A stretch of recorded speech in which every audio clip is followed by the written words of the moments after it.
फिर से नई धमकी और फिर से नई धमकी देते हुए कहा है कि चाहे कुछ भी हो जाए, ईरान के पास एनरिच्ड यूरेनियम नहीं रहने देंगे। जी हां, अमेरिकी राष्ट्रपति डोनाल्ड ट्रंप ने कहा है कि वो ईरान के लिए यूरेनियम को हासिल करके रहेंगे, लेकिन इसका सीधा और करारा जवाब ईरान के सुप्रीम लीडर मुस्तफा खामेनेई की तरफ से आया है। मुस्तफा खामेनेई ने अपने आदेश में कहा है कि कुछ भी हो जाए, कुछ भी, वो अपना एनरिच्ड यूरेनियम किसी के हाथों में नहीं सौंपेंगे। ईरान अमेरिका में एनरिच्ड यूरेनियम पर छिड़ेगा महायुद्ध।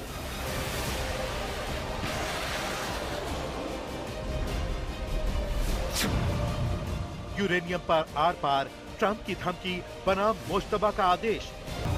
सुप्रीम लीडर मुस्तफा का मैसेज क्लियर है, यूरेनियम नहीं सौंपेंगे।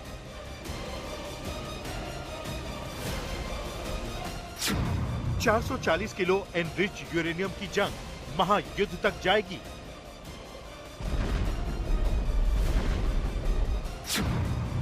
ईरान का यूरेनियम हासिल करना ट्रंप का बन जाएगा बुरा सपना। युद्ध में ट्रंप जहां से चले थे, आज भी वहीं खड़े हैं। जिस एनरिच्ड यूरेनियम और परमाणु प्रोग्राम के लिए अमेरिका और इजराइल ने ईरान पर जंग थोप दी, आज भी उस यूरेनियम पर अमेरिका के हाथ खाली हैं।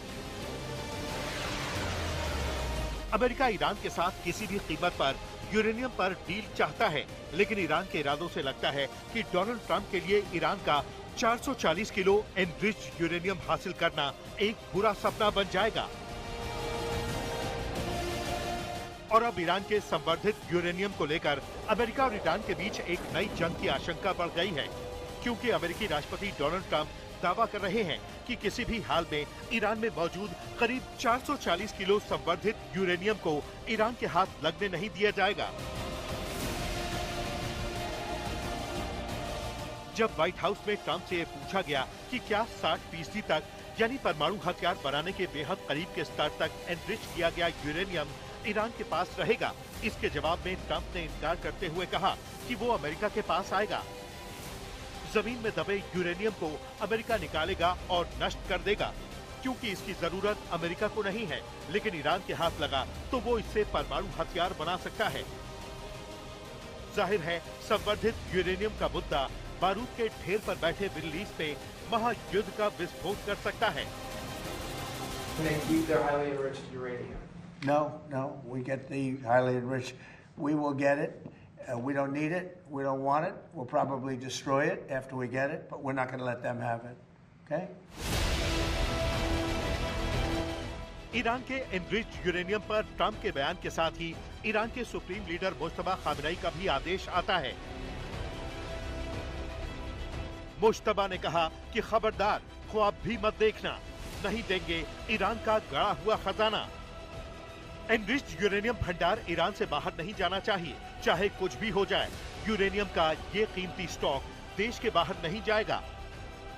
ईरान के supreme leader Ayatollah Mustafa Khamenei ने अमेरिका और इजराइल को दो टूक शब्दों में अपनी रेड लाइन समझा दी है। इजरायली और अमेरिकी दबाव के आगे झुकने से साफ इनकार करते हुए मुस्तफा खामेनेई ने हुक्म जारी किया है कि ईरान का गड़ा हुआ खजाना यानी उसका वेपन्स ग्रेड यूरेनियम किसी भी कीमत पर देश के बाहर नहीं जाएगा।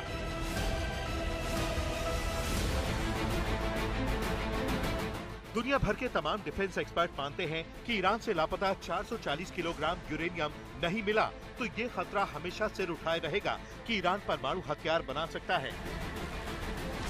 अमेरिकी और इजरायली खुफिया एजेंसियां मानती हैं कि 440 किलो एनरिच्ड यूरेनियम को ईरान ने इस्फहान और नतांज में कहीं छिपा रखा है। ये वही एनरिच्ड यूरेनियम है जिसकी मदद से ईरान बहुत कम वक्त में एटमी हथियार बना सकता है। मतलब यूरेनियम नहीं मिला तो इसकी गारंटी कौन देगा कि अमेरिका और इजराइल के हमले के बाद भी ईरान एटमी हथियार बनाने की कोशिश नहीं करेगा। ट्रंप का दावा यही है कि ईरान के साथ युद्ध विराम के बाद 440 किलो संवर्धित यूरेनियम को वो हासिल कर लेंगे। You said you want to get the enriched uranium. How are you going to get the enriched uranium? Are you going to? It's very easy. If we have a deal with them, we're going down and we'll take it ourselves. अंतर्राष्ट्रीय परमाणु ऊर्जा agency के निदेशक Rafale Grossi की माने तो बीते साल अमेरिका ने ईरान के परमाणु ठिकानों पर बम वर्षा की थी। उस वक्त 440 किलो एनरिच्ड यूरेनियम परमाणु सेंटर में मौजूद था और उसे शिफ्ट करने के संकेत नहीं मिले हैं। लेकिन वो कहां है, इसकी कोई जानकारी नहीं है। हालांकि यूरेनियम को लेकर ईरान का अपना दावा है। एक इंटरव्यू में ईरान के विदेश मंत्री अब्बास अराक्ची ने बताया कि हमारी न्यूक्लियर फैसिलिटी पर हमला हुआ है, सब कुछ मलबे में दब गया है। उन्होंने कहा कि सरकार के पास मटेरियल वापस पाने का कोई प्लान नहीं है, लेकिन ये भी कि वो हमले के दौरान स्टॉक के भविष्य के बारे में बातचीत करने को तैयार नहीं है। ईरान की माने तो संवर्धित यूरेनियम अमेरिकी हमले के बाद एटमी सेंटर के मलबे में दब गया। लेकिन इस दावे की पुष्टि अंतर्राष्ट्रीय परमाणु ऊर्जा एजेंसी नहीं करती। हमले के बाद ईरान ने एटमी साइट पर अंतर्राष्ट्रीय परमाणु ऊर्जा एजेंसी को निरीक्षण की इजाजत नहीं दी थी। वहीं एटमी हथियारों के जानकार बताते हैं कि ईरान के पास 440 किलो संवर्धित यूरेनियम है। इसे थोड़ा और एनरिच करके ईरान 1-2 नहीं बल्कि 9 परमाणु बम बना सकता है। एक रिपोर्ट के मुताबिक ईरान ने अपने संवर्धित यूरेनियम भंडार को हथियार योग्य बनाने के लिए अहम सेंट्रीफ्यूज का काम 99% पूरा कर रखा है। यही वजह है कि इजराइल के लिए सबसे बड़ी चुनौती ईरान के पास मौजूद यूरेनियम है। ऐसा माना जाता है कि ईरान के पास लगभग 440 किलोग्राम 60% तक संवर्धित यूरेनियम है, जो परमाणु बम बनाने के लिए जरूरी मटेरियल से थोड़ा ही कम है। इससे सिर्फ 10 के आसपास एटम बम बनाए जा सकते हैं। साथ ही दावा किया जा रहा था कि ईरानी सरकार के पास लगभग 200 किलोग्राम 20% एनरिच्ड वाला यूरेनियम था। माना जाता है कि 60% एनरिच्ड यूरेनियम का लगभग आधा हिस्सा इस्फहान न्यूक्लियर साइट पर एक टनल कॉम्प्लेक्स में स्टोर किया गया था, लेकिन अब वो कहां है, कुछ पता नहीं। ईरान को ट्रंप की तरफ से भेजे गए युद्ध विराम के प्रस्ताव में 440 किलो संवर्धित यूरेनियम भी एक बड़ा मुद्दा है। ट्रंप यही चाहते हैं कि ईरान अपना 440 किलो यूरेनियम अमेरिका को सौंप दे या फिर अंतर्राष्ट्रीय परमाणु ऊर्जा एजेंसी की निगरानी में रखे, क्योंकि ट्रंप भी समझते हैं कि ईरान से संवर्धित यूरेनियम हटाए बिना युद्ध विराम करना सुलगती हुई आग को छोड़ देने जैसा है। आज तक ब्यूरो। सहयोगी सुमित चौधरी हमारे साथ जुड़े हुए हैं और सुमित ईरान होकर भी आए हैं और अंतर्राष्ट्रीय मामलों की जानकार भी हैं, हालात समझते भी हैं। सुमित, यूरेनियम पर सुप्रीम लीडर मुस्तफा खामनेई के आदेश के बाद जो अभी उन्होंने दिया, उससे क्या लगता है कि क्या कभी एनरिच्ड यूरेनियम पर ईरान और ट्रंप की डील हो पाएगी?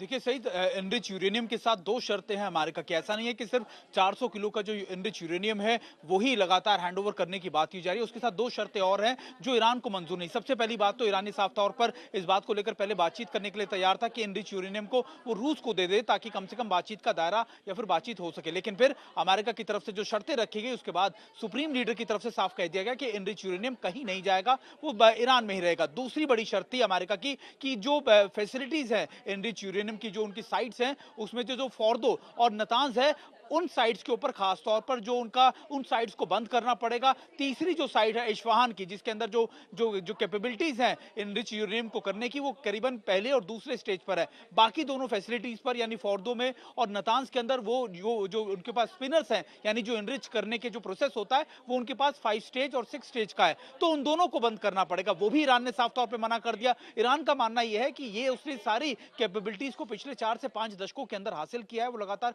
इन सारी कैपेबिलिटीज को ऐसे ही सरेंडर नहीं करना चाहता और ये जानता है कि देखिए अगर एनरिच यूरेनियम इस तरीके से हैंडओवर कर दिया गया तो निश्चित तौर पर ईरान के लिए बहुत दिक्कत होगी, खासतौर पर सुप्रीम लीडर के ऊपर दिक्कत होगी, क्योंकि 40 साल तक जो उन्होंने सैंक्शन झेले वो एक तरीके से नल एंड वॉइड हो जाएंगे। शायद इसी वजह से ईरान ने इन चीजों से मानने से इंकार कर दिया है।